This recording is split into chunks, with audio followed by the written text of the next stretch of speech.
সাইয়্যিদুল ইস্তিগফার, ক্ষমা চাওয়ার সবচেয়ে শ্রেষ্ঠ ভাষা আল্লাহুম্মা আনতা রব্বি।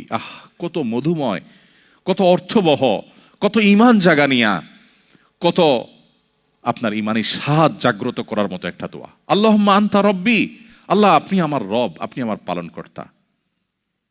আল্লাহুম্মা আনতা রব্বি লা ইলাহা ইল্লা আনতা, আপনি ছাড়া সত্যিকারের কোনো মাবুদ নেই। ওয়া আনা আবদুক ওয়া আনা আলা আহদিকা ওয়া ওয়া'দিকা মাস্তাতা'তু, আমি আপনার গোলাম, আপনার সঙ্গে আমার ওয়াদা রক্ষা করার আমি চেষ্টা করি, মাস্তাতা'তু, যতটুকু সম্ভব হয়।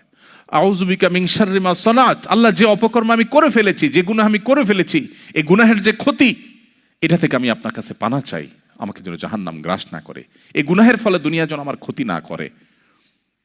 আউযু বিকা মিন শাররি মা সানাত আবুউ লাকা বিনি'মাতিকা আলাই, আল্লাহ আপনি কত নেয়ামত দিয়েছেন আমাকে, কত মানুষ কত কষ্টে আছে, আমাকে কত সুন্দর লাইফ আপনি দিয়েছেন।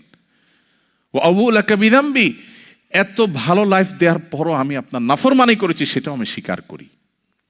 ফাগফিরলি, অতএব আপনি আমাকে ক্ষমা করে দিন। ফাইন্নাহু লা ইয়াগফিরুয যুনুবা ইল্লা আনত, কারণ আপনি ছাড়া আর কেউ ক্ষমা করে না। ভাইরা আমার, আল্লাহর কাছে চোখের পানি ফেলে সিজদায় গিয়ে একটু মাঝে মধ্যে একটু চোখের পানি ফেলে দোয়া করে কেঁদে কেটে দেখবেন, আল্লাহর কসম পৃথিবীর কোনো কিছুতে এত স্বাদ নেই আল্লাহর কাছে ক্ষমা চাওয়ার যে স্বাদ।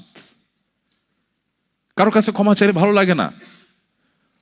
আল্লাহর অলৌকিকত্ব যে তার কাছে ক্ষমা চাইলেও আপনার অন্তর দেখবেন, একটু চোখের পানি ফেলে যদি 2 মিনিট দোয়া করার সুযোগ পান, যখন উমরা যান, রমজানে যখন দোয়ার সুযোগ হয়, অথবা সারা বছর যেটা হওয়া উচিত, এ দোয়ার পর যে ফিলিংসটা হয় সেটা খুবই তৃপ্তিদায়ক।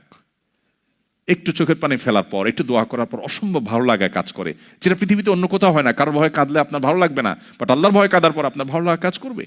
সো এই প্র্যাকটিস আমাদের হওয়া উচিত নিয়মিত। আল্লাহ আমাদের তৌফিক দান করুন।